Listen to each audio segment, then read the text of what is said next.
All right, didn't record the first couple, so I'm starting with the radical ones. Oh wait, let's do the basic one first. No, those are different. Okay, 3 equals 11 minus 2y.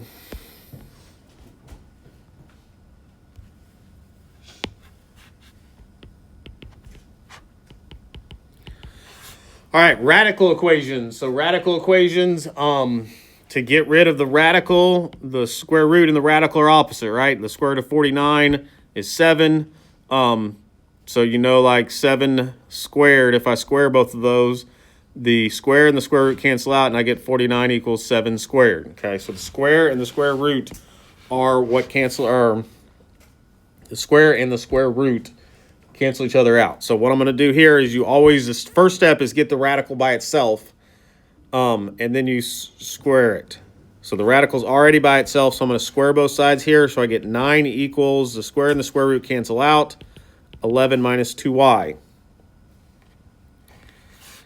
So now I'm working this. I subtract 11 from both sides, and I get negative 2 equals negative 2y. Divide by negative 2, and y equals 1. On this one, what number can you not take the square root of? 11. What? I'm sorry, what numbers can you not take the square root of? What kind of numbers? Negative numbers. So on this one, you do kind of need to plug it back in real quick and make sure that you don't get a negative number. Because if you ever get a negative number, when you plug it back in, it would be no solution. Okay. So you don't have to work it all the way back out. You just need to make sure that you're not going to have a negative underneath the radical, because that will be no solution.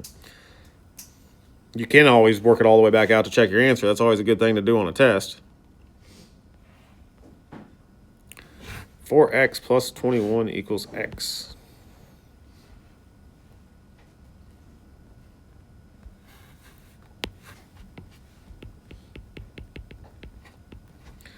So this one is very similar.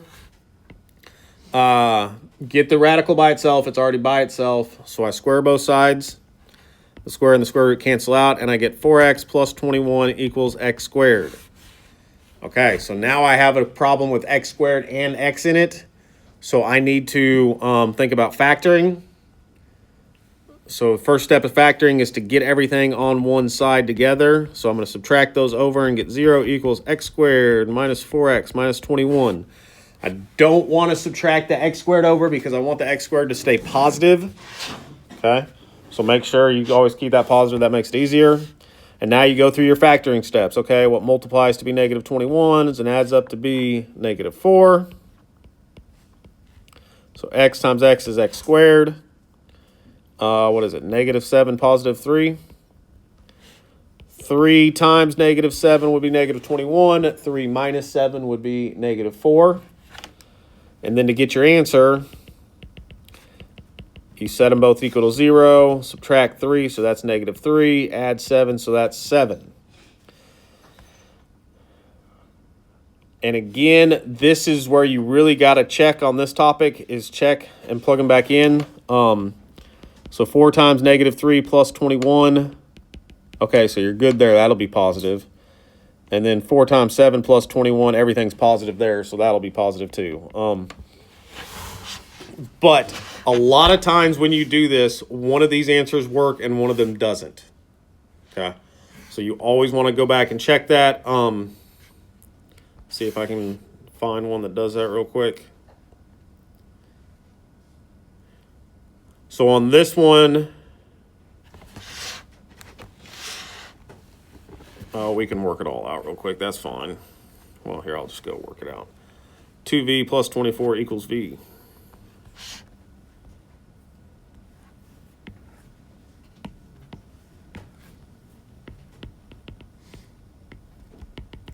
Just to kind of show you how that works, you square both of these.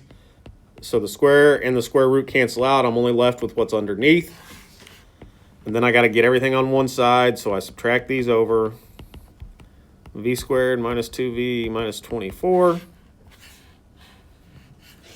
So So now you go to factor in what multiplies to be negative 24 and adds up to be negative 2. V times V is V squared. It'd be what? Negative 6 and positive 4. 4 times negative 6 is negative 24. 4 minus 6 is negative 2. So I get negative 4 and positive 6.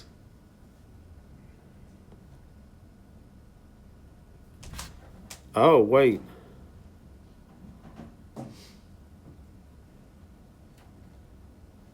Oh, we got to go back to the last one because I was checking this. Look, maybe you do have to check it all the way out on these. So here's the issue. I know what the issue is. Okay, if I have the square root, if I'm plugging the negative 4 back in, I know the easy way to do this. Will I take the square root of a number and ever get negative 4? No. So this one is no solution, and this is the answer. So go back up here for just a second.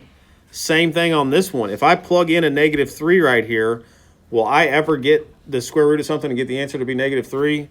No. So this is not my answer. It is only this one. So you do need to check that other one to make sure as well. I would just plug it all the way back in. I hate plugging stuff back in to check my answer. Just because it's extra work.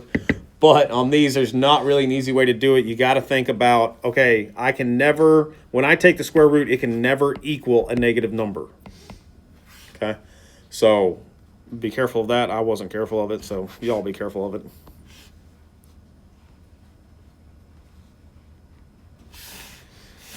And then the last topic in this one is what happens if you have a higher than a square root, like this is the 4th root. Well, it's the same idea here. Does anybody know how to write this as a exponent? What this goes to as an exponent? Anybody remember? What? 1/4. It goes as 1/4, and those mean the same thing. These are the same thing. Okay? Because this says what number 4 times itself is 2, and this says what number 4 times itself is 2. So when it's a fraction exponent, those mean the same thing. So like if I had the square root of 36 equals 6, I could rewrite that as 36 to the 1/2, because you're saying what number 2 times itself is 36. So whatever the radicand is what they call that. I'm sorry, they don't call that. They call that the index. The radicand is the underneath. The index, that is the same thing as the denominator and the fraction in the exponent. So the way I want to make 1/4 cancel out, the way I do that is I do it to the 4th power. So, okay, so I just do this to the 4th power, and those would cancel out, and I'd get v equals 16. I think those end up being pretty easy on those. I don't think there's anything harder than that. You do that to the 4th power again. You do that to the 3rd power. It is okay to have a negative on that. On odd number ones, it is okay to have a negative. Because when I cube this, these cancel out and I get x equals negative 3 cubed is negative 3 times negative 3 times negative 3 is negative 27. That is okay when your index is negative. It's okay because negative 3 times negative 3 times negative 3, I have an odd amount of negatives, so it's okay to be negative when this is even, or odd, I mean. So odd index means negative's okay because you're doing a negative times itself an odd amount of times. All right.